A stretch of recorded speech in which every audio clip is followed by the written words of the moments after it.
Welcome back to the F1 2019 career mode here, guys, and you join me for my home race of the season, the British Grand Prix at the Silverstone circuit. I once again do want to apologise for any kind of delays. Life's a little up and down at the moment, but it is what it is. We soldier on in our own ways. So, looking forward to this one.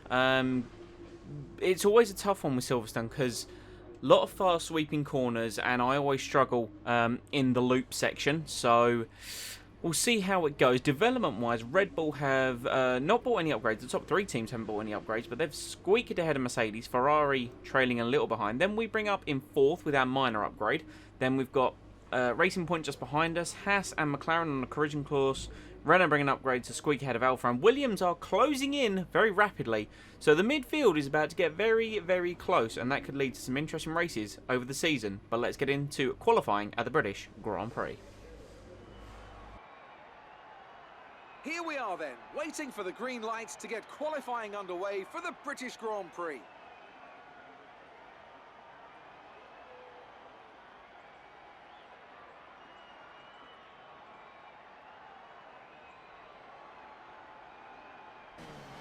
Nice and overcast, which is exactly the sort of weather you expect when you visit the British Grand Prix. So we are coming to the end of our first attempt. We crossed the line. It is a 29.0.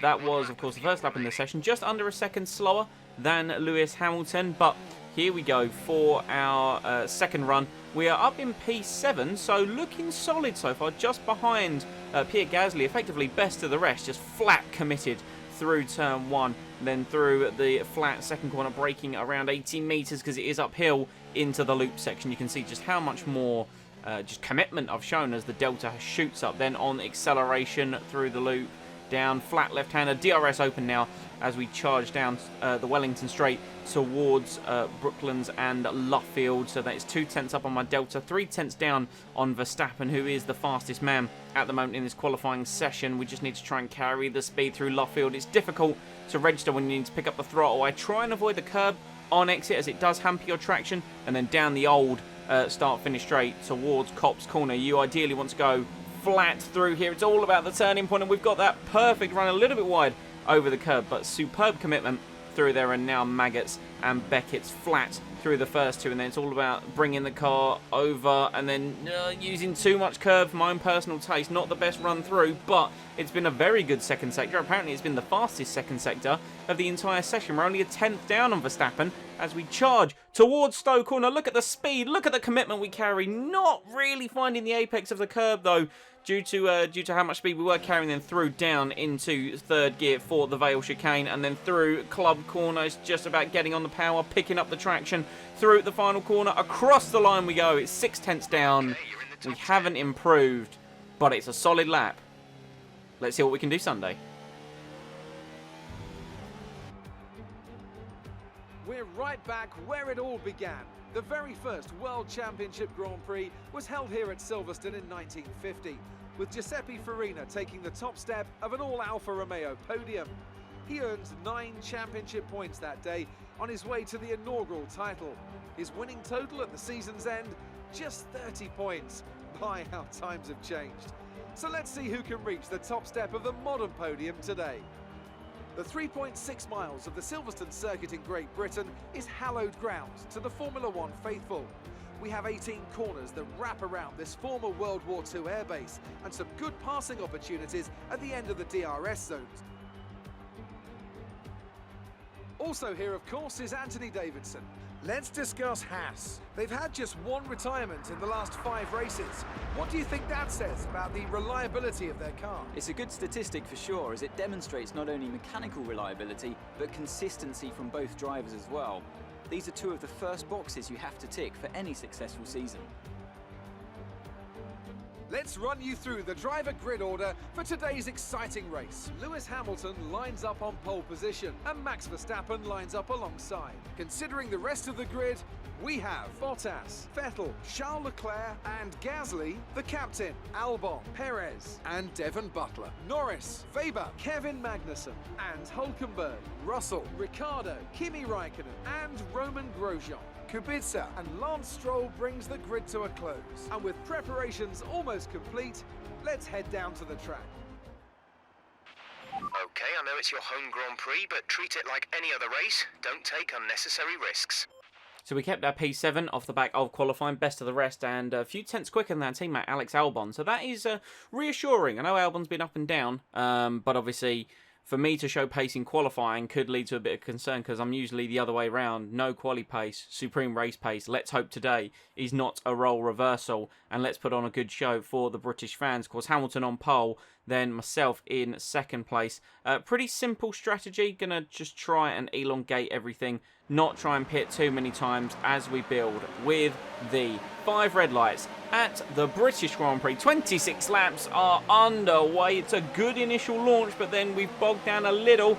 Albon gets past me. Perez on the left-hand side. Bit of wheel banging with both Albon and Sergio Perez. I've had to take to the grass. Squeezed Albon out to try and defend my position. We have retained 7th place, but it certainly wasn't the cleanest. I've got 0 front-end grip as we go through Abbey and then through the loop. But now, try and get the head down and try. I mean, I don't think we're going to keep up with the guys ahead. I think they're easily going to pull away from us. So turn everything down a little bit early on. Don't try and delude myself as Hamilton continues to lead. We're staying up behind the rear wing of Pierre Gasly, but it is, of course, lap 1. I've gone very wide through Luffield. Still can't quite get the nose in. Nearly chop across the front of my teammate, Alex Albon, but up to P7. Let's try and just hold this for the rest of the afternoon and secure that best of the rest position as we try and go through cops. You can see the dirty air. The car did bite eventually, but the dirty air behind Gasly really didn't help me through there. But on to lap 2.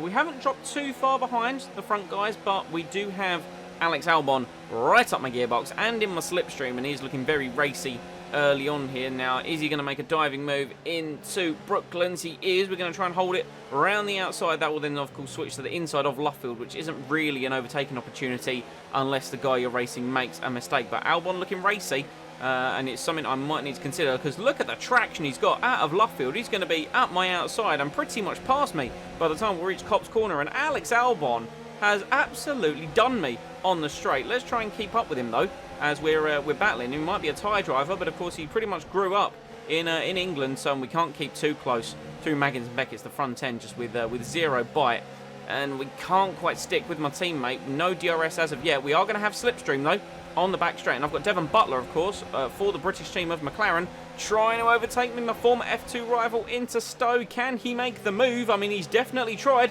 Can we hold it round the outside? We've had to go off track to avoid a collision, and I don't know what the stewards are going to think of that, but right now they haven't said anything. But Albon through up into P7. We are down to P8, and now we're fending off Devon Butler. So early stages of this race show we don't have a lot of pace, and that potentially could be a concern. But DRS is now enabled, so it's now about seeing if we can catch back up to Albon and stick with him throughout the rest of the lap to have a go into Stowe Corner. And just look at the commitment we've carried through Copse now later on into lap 3. Albon looking like a sitting duck. This is where we lost the most time on the last lap though, through Maggots and Beckett's to try and keep the car planted for the best possible exit. Bit of understeer on the way out, but slipstream, DRS wide open. We've got Butler in my slipstream as well, but up towards Stowe Corner. Can we make a move on my teammate? We move late to the outside, take the late braking, and that is us back up into 7th place. This could be a race-long battle that may end up being decided on strategy between myself and Alex Albon, who has actually dropped down on lap 5, has dropped down behind Devon Butler. So not sure what's happened with him there after we got past him on lap 3. But we now move on to lap 6. Leclerc only 3 seconds up the road. I'm not trying to insinuate we're going to be battling him. I've made a mistake through the first corner. Took too much curb. That set me offline. And come later on in the lap, Butler up my slipstream, up my gearbox. I've squeezed him as Devon Butler would against one of his rivals, and then into Brooklands. Nearly, we've gone off the track trying to defend, and that has sent me horrifically offline for Luffield. Can we get on the power? Can we keep ahead of him? Just about, but we're running out of spare fuel, and I've been pushing this car in rich mix pretty much for this entire first stint. Alex Albon is on the curb or off the track trying to find a way past Devon Butler, so he hasn't lost any performance, which is good to see. And it goes Toro Rosso McLaren, Toro Rosso McLaren. On to lap 8 now. Albon has repassed the McLaren, and he's up my inside into turn 1. We've gone off circuit because I didn't want to turn in on my teammate, and that has said there was an illegal overtake on Albon, and then I've made a mistake into the second corner, and that has allowed Alex Albon to get back ahead of me. So after we repassed him on lap 3, he has then pretty much forced me into an error because with his ridiculously committed move into turn 1, and that's also put me on the back foot for Butler, and by the looks of things, Sergio Perez to attack me as well as we go 3 wide into Brooklands. Thankfully, we are the last of the late breakers, and we retain P8, but my pace is dropping off, shall we say. I'm trying to build up a bit more fuel, and I'm having to use low on ERS to try and build that back up, so I'm trying to stick with Albon. We're going to be coming in for our pit stop within the next few laps, and really, I'm not looking too hot through the first sector. You can see Butler again attacking me down the Wellington Straight, and he might have done enough this time around. Let's try and hold it all the way around the outside. Can we maybe sneak a move up to the inside? No, we can't. Devon Butler makes his way through up into 8th place, drops us down to 9th. Consensus around the garage is they're not looking great, and I don't think you're going to get much more out of them. And that pretty much confirms what I was saying about the tyres, but let's see if we can try and stick with Butler to try and make a move into Stowe. We've not got much front end grip through Copse corner. As you can see, we went wide, but let's try and stick with him, similar to the way we did with Albon earlier in the race, through Maggots and Beckett's to get a colossal run onto the Hangar Straight. Not an ideal run through there, and of course he has DRS off of Albon as well, and quite frankly, we're not going to get him. And I've realised early on we're not going to get him. Butler's more looking at Albon than I'm looking at Butler, so we'll turn everything back up. We'll see what we can do, but I'm not hopeful as we move on to lap 10. Devon Butler on an absolute charge. He is down the inside of Alex Albon, who gives no quarter. Oh, defending the position. Fantastic driving from our teammate, and we are going to dive into the pits.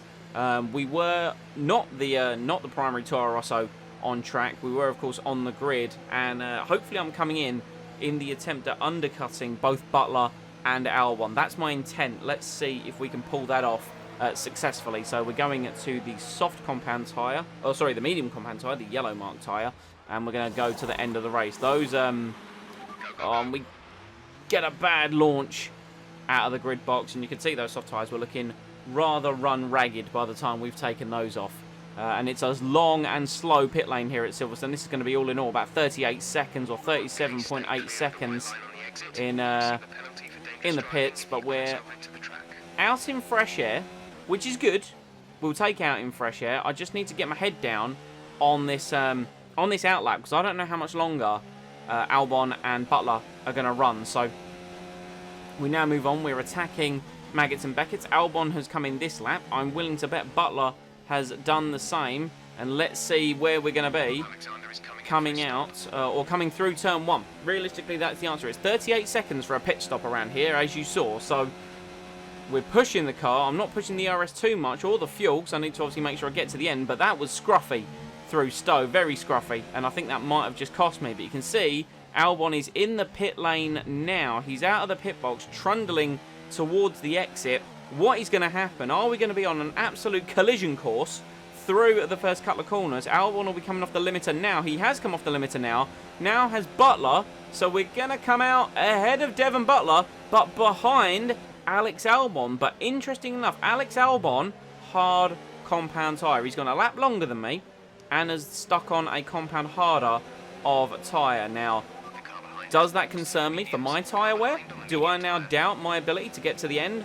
Who knows? All I know is Albon is going to be on harder tyres, and they are going to be colder tyres than mine, and right now he is going to be vulnerable. So that's what I need to strike while the iron is hot, as they say. So, still lap 12 through Maggots and Beckett's. Just got to try and keep it. Look, tighter line this time to get the better exit. That's what I was trying to do earlier in the Grand Prix. No DRS assistance for Alex Albon. We're getting pure slipstream off the back of my teammate, and he's trying, well, he looked like he might want him to defend, but we were just undeniable into Stowe corner. And Jeff is still banging on in my ear about ERS deployment. It is very low, I must admit, so we need to turn everything down now. And I need to hope Albon can do a good job of holding up Devon Butler, because I really need to start protecting the car as we do a personal best of a 33.1. Albon's going to try and have a go into turn 1, similar to before. We're going to stay on the circuit this time, and Albon couldn't quite get the move done. And Lando Norris has fed out just behind the the racing point of Sergio Perez, who is behind Devon Butler. So a multi-car scrap for 7th place going on to the end of the Grand Prix. You can see, as I said, myself in 7th, Albon in 8th, and then it is McLaren, Racing Point McLaren. I've built just over a second to Albon, which will protect me from DRS, but Butler has now got through on my teammate, and I have, Perez has got through as well. Was that a triple overtake into Stowe?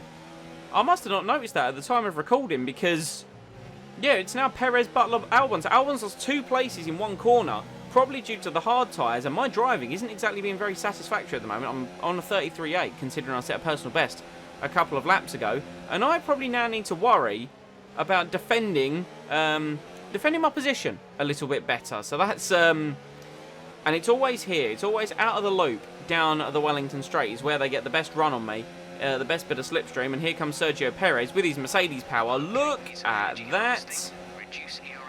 Sergio Rocket Ship Perez has shot past me. I'm still up his inside into left field, though.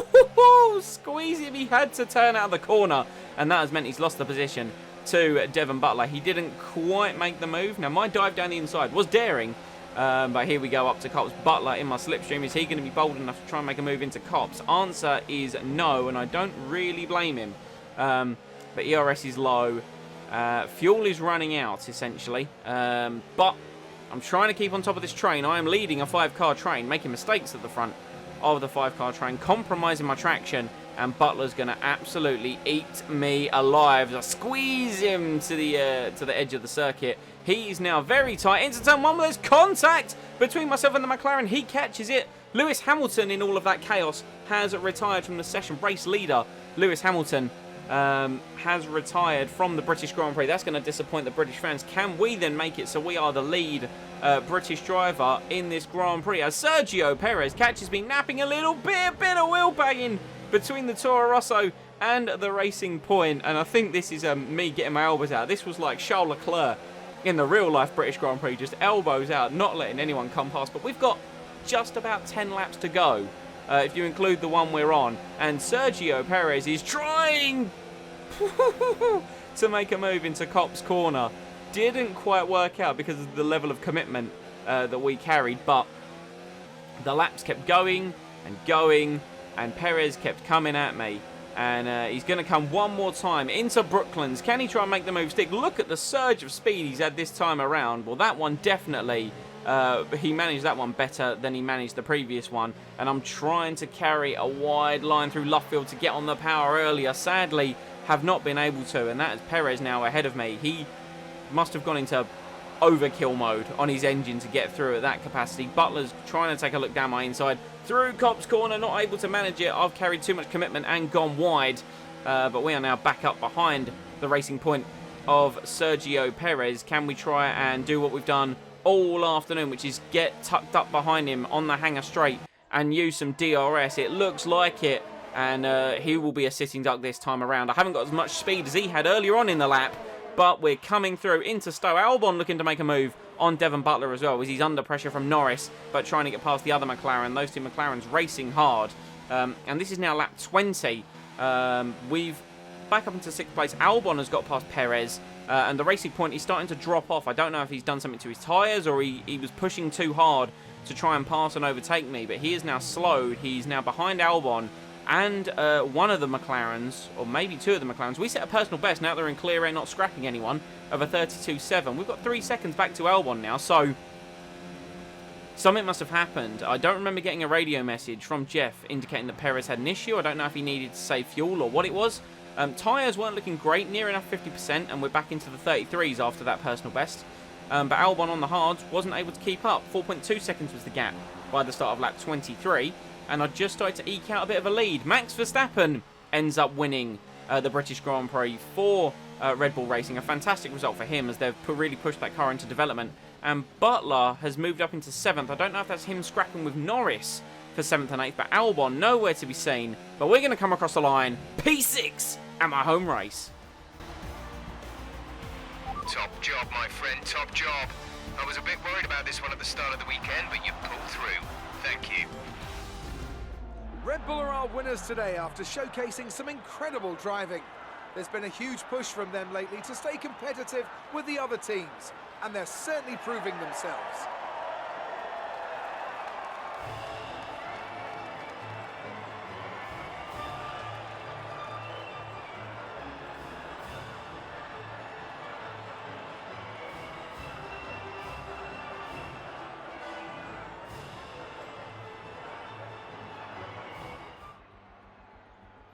So there we have it, the final race results. Max Verstappen ended up winning the race with a lot of speed. 18 seconds ahead of Bottas he was after Hamilton retired. Sebastian Vettel makes up the podium positions for Ferrari. And Gasly finishing 20 seconds behind his teammate. Charles Leclerc just behind him in 5th position for Ferrari. And then pretty much came the best of the rest. Myself in 6th place.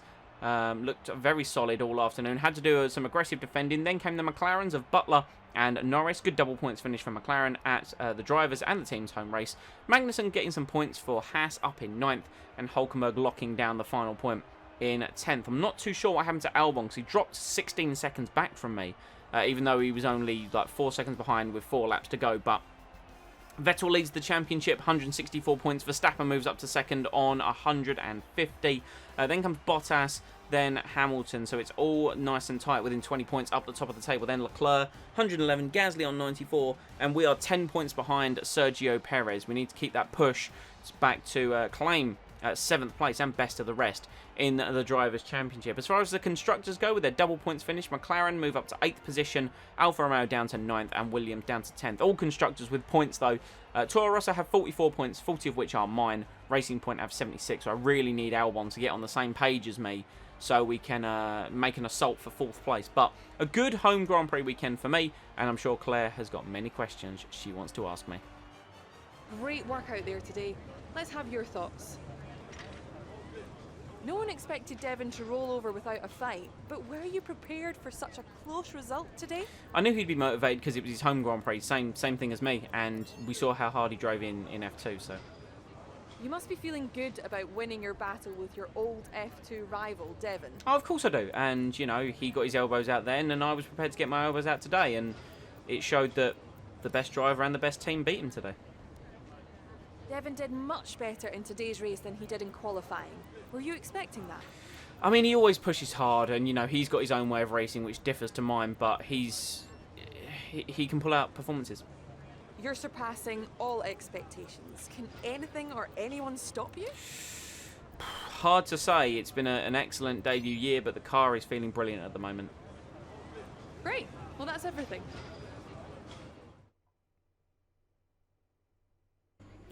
Thank you, Claire, for your time, and thank you, team, for the development. Speaking of development, we have 1,555 resource points that we need to start investing. So we're going to go for another weight reduction, the rear floor under tray.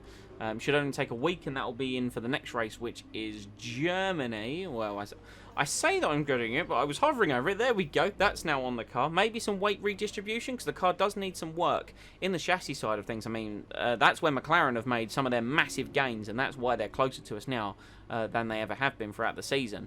Ferrari really struggling in the chassis department as well. So that's another one there. Leaves me 450 points. I don't think I can get anything else with that. So we're going to leave that be for a little while, and it means a big upgrade package comes to Germany. So rear downforce upgrade to the diffuser, and two upgrades to the rear floor under tray. So hopefully making the rear end of the car a bit more planted on the circuit, essentially.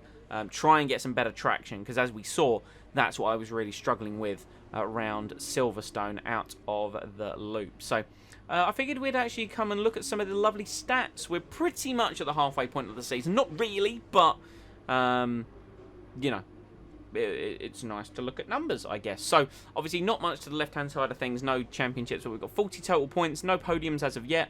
You can see what I referenced. So, my average finishing position in a race is 9th. So, I normally finish in the points. My average grid position is 12th, which is, in my opinion, a good stat. It goes to show that in the race, I'm always more going forwards than going backwards. 405 laps driven and 1,426 miles. So, over the years and over the seasons, those stats will fill out and look a little bit more interesting. I hope to eventually see some numbers, A, on the podium finishes, and B, on the Drivers' Championship winners. But guys, that's been my home Grand Prix at the British Grand Prix. If I say Grand Prix enough, will it stop sounding like a phrase? Anyway, regardless, thank you very much for watching. I hope you have enjoyed. Please leave a like if you did and comment any feedback down below. Next time up is Germany, one of my personal favourites on the calendar. Should go well there, hopefully go well there, as it's just a fun track. You know, it's got a bit of everything. Slow speed corners, high speed corners, a challenging, tricky stadium section, and a big old long curved back straight for some DRS shenanigans. So I will see you all next time for the German Grand Prix. That's a butchered outro, but it's staying in.